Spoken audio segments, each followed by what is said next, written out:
d'essayer de reprendre ces chansons dans une façon qui pour moi était plus proche, c'était d'une manière très blues, très brute. Et puis, moi j'ai aussi, pendant que j'étais en train de faire le disque, j'ai compris en fait c'est pas un hommage à Nat King Cole, c'est un hommage à ma mère. C'est grâce à elle que je suis là aujourd'hui, que je fais de la musique, parce qu'elle écrivait de la poésie. Et puis une fois que les enfants sont arrivés, bon, elle a arrêté de faire ça, elle continuait chez elle. Et donc du coup, elle nous a toujours orientés vers les arts. Et si je fais ça aujourd'hui, c'est grâce à elle. Donc c'est un hommage à ma mère par la musique de Nat King Cole, je crois.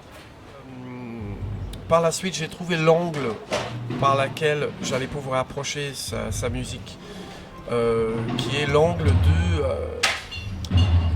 méconnu de Nat King Cole. C'est-à-dire le fait que c'était un Américain noir dans les années 50, avec les problèmes de ségrégation et racisme qui tournaient autour, alors qu'à cette époque-là, les musiciens n'avaient pas du tout une parole politique, et lui non plus d'ailleurs, mais il avait quelques mots quand même très succincts. Il y a un moment où il avait une série de télévision, c'était le premier afro-américain d'avoir une série télé, pour dire à quel point il était connu, quoi. C'était vraiment une star.